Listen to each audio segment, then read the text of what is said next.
Olá, e hoje o tema do RDTV é educação. Vamos falar sobre educação pública, sobre as articulações aí do Sintep para melhorar a qualidade do ensino e também maiores condições para os profissionais da educação. E nos estúdios do RDTV eu falo com o presidente do Sintep, Valdeir Pereira. Seja sempre bem-vindo, presidente. Eu que agradeço dizer da possibilidade de falar da educação aqui do estado de Mato Grosso. Sempre é uma grata satisfação e principalmente aqui com o RDTV.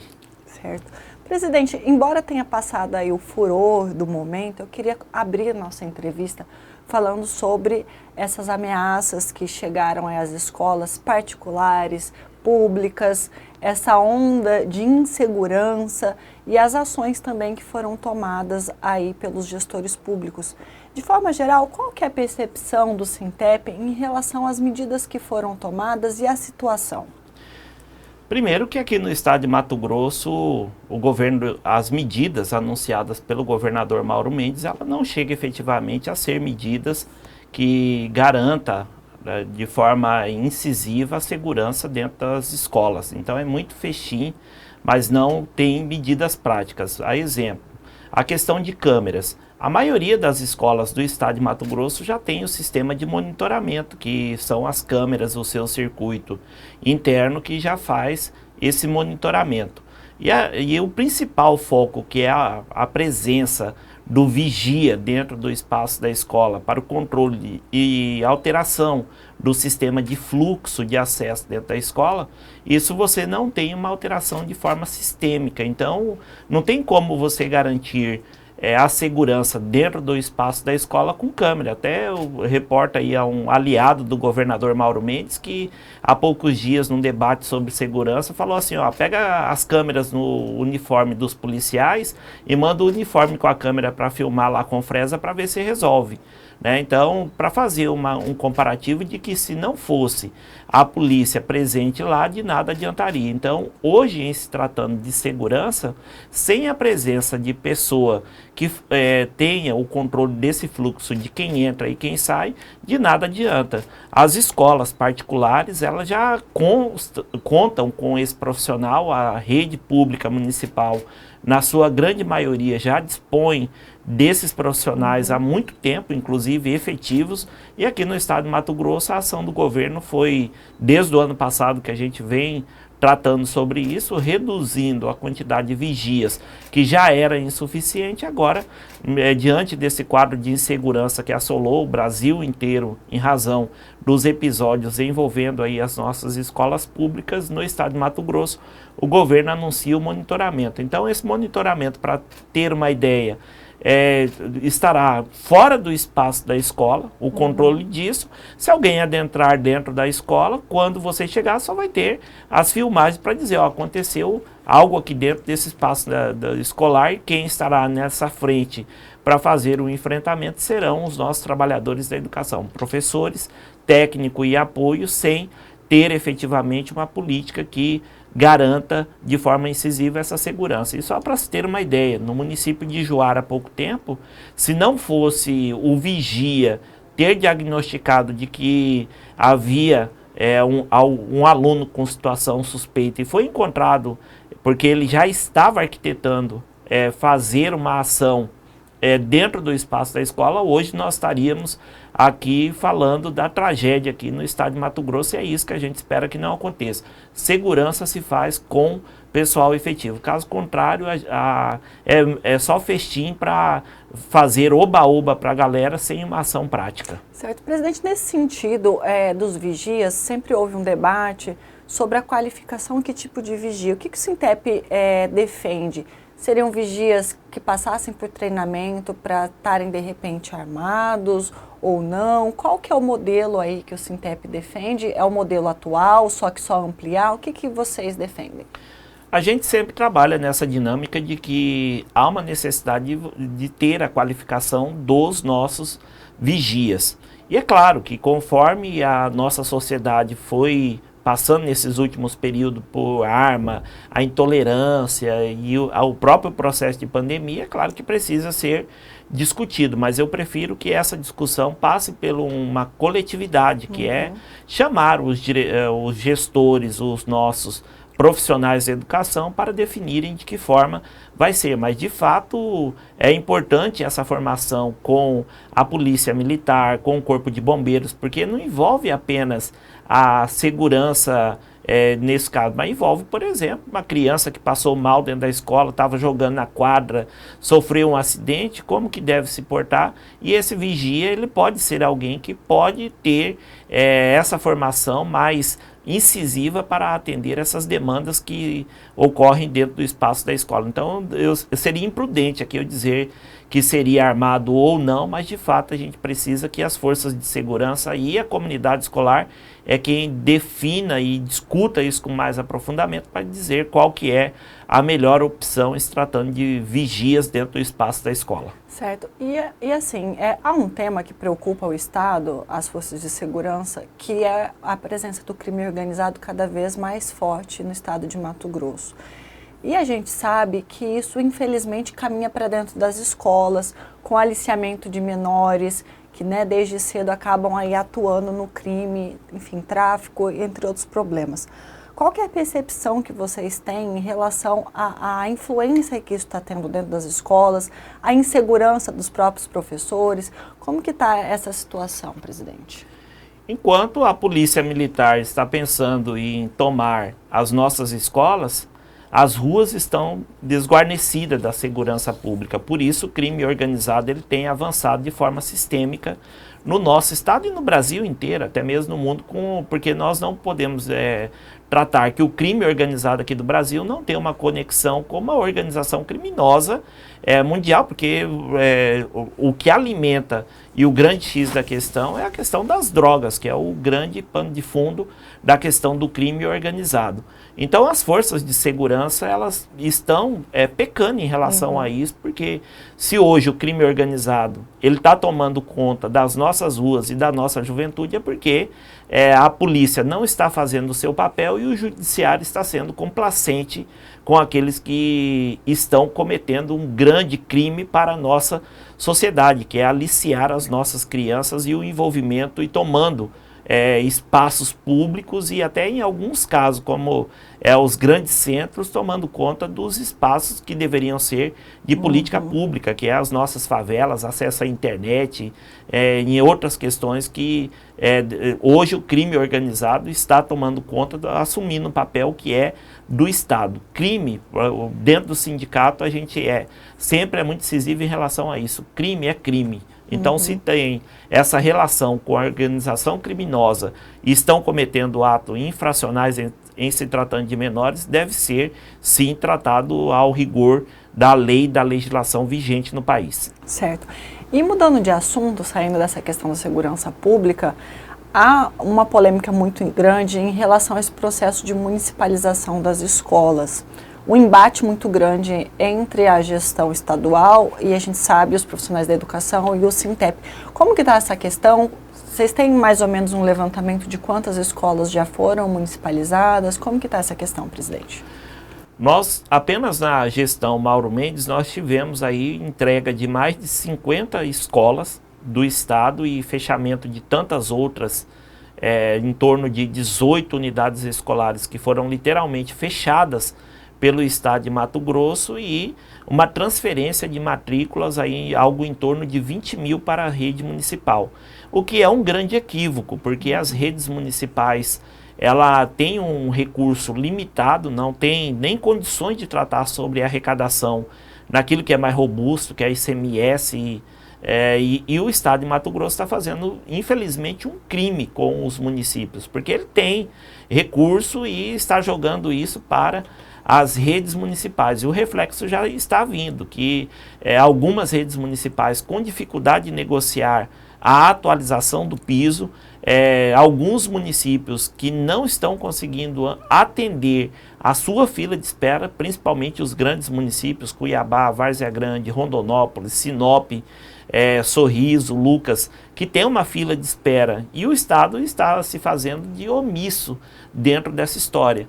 Então, para se ter uma ideia, qual que é o drama que está colocado em relação ao redimensionamento. Você tem uma escola que poderia atender na integralidade o ensino fundamental, o ensino médio da rede estadual, eles jogam isso para o município. Em alguns lugares o pai tem que pegar esse estudante, levar para uma escola municipal, depois se deslocar 2, 3 a 5 quilômetros para levar a uma escola da rede estadual, quando não tem outras coisas que é mais gritante. Aqui, por exemplo, em Várzea Grande, uma escola ficava próxima, então o estudante já vinha, ou a mesma escola já vinha e trazia o irmão. Hoje o estudante do ensino médio, o tempo que ele leva para a escola municipal, que abre exatamente às 7 horas, ele não consegue chegar na escola estadual, porque ele gasta em torno de 15 minutos para fazer esse trajeto entre deixar o irmão e ir para dentro da escola. Então é um equívoco. O estado de Mato Grosso hoje precisa, de forma organizada, pensar na ampliação do seu atendimento, porque tem recurso financeiro para fazer esse atendimento. É mais ou menos aquela lógica, que eu tenho um parente em casa, né, que tem mais condições, tem uma formação, é médico e tudo mais, faz parte do meu círculo familiar. Ele tem mais condições financeiras do que eu, que sou, de repente, um trabalhador braçal. Então, eu pego o quê? Jogo a responsabilidade para o trabalhador braçal, falo, ó, você cuida aí da minha mãe que está doente e tudo mais, e eu vou ficar aqui de boa. De vez em quando eu dou uma passadinha aqui para ver como que fica, né? Então, é um equívoco. O estado de Mato Grosso tem condições financeiras, então deve assumir de forma gradativa a ampliação do atendimento das matrículas da rede municipal e não fazer o que ele vem fazendo com esse redimensionamento. E a gente espera que o judiciário se posicione o mais rápido possível, decretando a ilegalidade do decreto 723, que é uma ação que está correndo no STF. Certo. Presidente, e o senhor comentou aí a questão salarial, que era um dos temas que eu quero tratar. Como que está o debate junto ao governo, mas eu queria também saber dessa situação das prefeituras, e quais prefeituras, se o senhor puder enumerar, pelo menos mencionar algumas, estão aí com dificuldades em pagar o piso, em negociar, enfim. Então, a gente tem diversos casos, mas quem tem sofrido muito são os municípios pequenos. Uhum. Então, o município de Marcelândia é um exemplo, Jaciara, que os trabalhadores iniciará uma paralisação por tempo indeterminado, porque o município não está conseguindo cumprir com aquilo que determina da atualização do piso, entre tantos outros municípios que estão com dificuldades, principalmente os municípios pequenos, porque assumiram uma responsabilidade para além do que deveria. E durante o período da pandemia a realidade era porque os municípios economizaram e muito com a questão dos serviços públicos. Agora que voltou dentro da normalidade, ele tem que tocar a máquina pública e então está tendo dificuldade de cumprir com aquilo que é obrigação, que é o atendimento da atualização do piso e o cumprimento de alguns direitos da carreira, que é a questão de enquadramento, direitos que não foram pagos e que precisariam ser pagos nesse momento, e as prefeituras estão encontrando essa dificuldade pela dimensão que tiveram quando pegaram as matrículas do ensino fundamental, falaram, nós teremos um termo de cooperação técnica e vai vir professores, e isso passa pela vontade do trabalhador da educação. O Estado não repassou e hoje os municípios têm a contratação de pessoal para atender a sua demanda e estão tendo a dificuldade financeira de cumprir aquilo que é uma determinação legal, que é a atualização do piso. Só um dos exemplos, né, entre outras questões que há uma dificuldade em tocar a política pública. Certo. Em relação ao governo, há alguma mobilização de melhora além do RGA? Ou não há espaço? Como que está? A gente sabe que o Sintep e o governo vem se estranhando já há algum tempo. Como que está a relação com o governo? É uma dificuldade com todo o funcionalismo público. No ano de 2019, para se ter uma ideia, o governo do estado de Mato Grosso, quando nós fizemos uma greve que, diga-se de passagem, foi decretada legal 5 anos depois que a greve aconteceu, o judiciário disse que a greve foi legal depois do estrago feito. Mas o governo havia encaminhado 2 documentos para o sindicato dizendo que quando saísse da condição das restrições da lei de responsabilidade fiscal, faria a valorização do funcionalismo público com o pagamento das revisões gerais anuais e também faria cumpriria, né, com a lei de carreira, com a valorização, 75% do recurso para a questão de pagamento de revisão geral anual de todo o funcionalismo e 25% específico para a educação. Isso não ocorreu até hoje. Se tivesse ocorrido hoje, o salário do estado de Mato Grosso seria o melhor salário do Brasil. Então o governador Mauro Mendes, infelizmente, é equivocado na política pública, promete, não cumpre, e por isso nós estamos constantemente fazendo essas cobranças para que a gente tenha uma valorização efetiva. Não é igual eles fizeram agora recentemente com uma tal de merecimento, que é uma lei que entrou em vigor aqui no estado de Mato Grosso, que coloca umas migalhinhas, que é um valor a ser pago para os trabalhadores da educação, em detrimento daquilo que é uma política robusta de valorização do trabalhador, que tem impacto, inclusive, sobre a Previdência, para justificar o fim da vergonha que acontece aqui no estado, que é o confisco de aposentadoria e pensões, que o estado de Mato Grosso ainda é um dos únicos estados que mantém esse absurdo, que a pessoa contribuiu a vida inteira, tem uma CPI que comprovou de que não houve negligência por parte da contribuição do servidor, ele contribuiu, mas o Estado fez uma malversação desse recurso público e hoje quer cobrar em duplicidade de quem já contribuiu à Previdência. Essa migalha que o senhor se refere é da gratificação anual. Isso, da gratificação anual. Certo. Presidente, outro tema que a gente sabe que o Sintep debate com bastante ênfase é a questão da gestão democrática nas escolas. A gente sabe que isso é um tema muito caro para os diretores, coordenadores, professores. Como que está atualmente a gestão das escolas? Elas deixaram de ser democráticas? Explica para quem está nos assistindo qual que é o cenário e qual que é o pleito do sindicato. Existe uma lei desde 98 aqui no estado, mas essa prática já era anterior, que é a Lei 7.040, que ela estabelece a gestão democrática no sistema de ensino. Então envolve, a grosso modo, a participação da comunidade nos seus conselhos deliberativos para tomadas de decisão dentro do espaço da escola, a participação da comunidade para a escolha dos seus gestores, no caso, diretores de escola, e também a questão dos profissionais para a escolha dos coordenadores pedagógicos e secretários nas unidades escolares.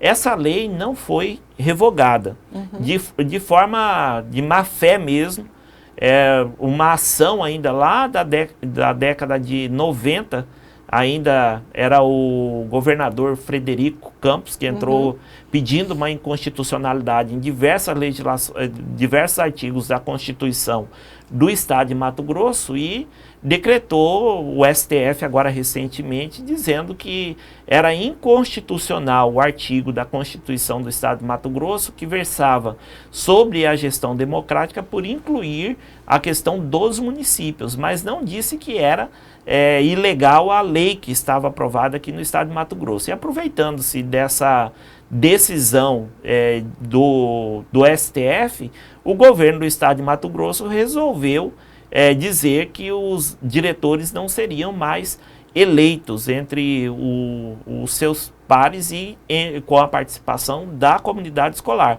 Instituiu um processo de seleção, onde a pessoa vai lá, se inscreve, faz a prova, depois escolhe para que escola ele quer ser lotado, mas a comunidade não participa desse processo. Então, assim, infelizmente a escola, onde o nosso jovem com 16 anos já tem a oportunidade de escolher presidente, governador, prefeito, vereadores, nossos senadores, deputado federal e deputados estaduais, eles não participam da escolha do diretor da nossa comunidade escolar.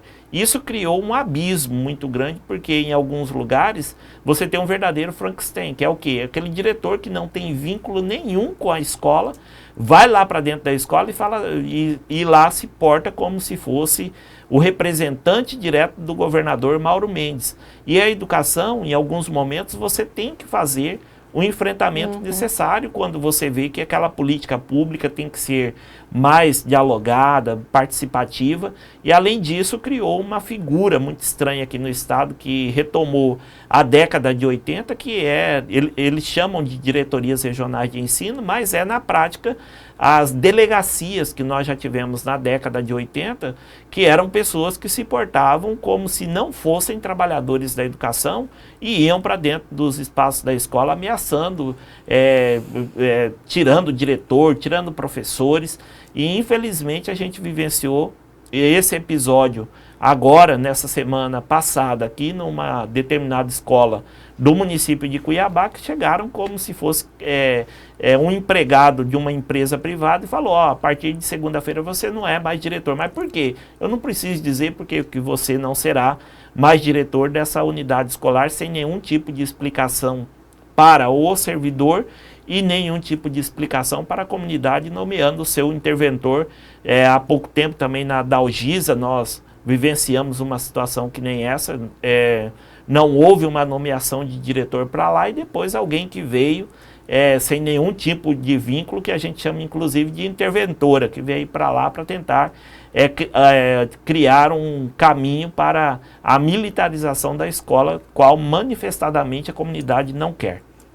Tá certo, presidente. Obrigada, viu, pela presença.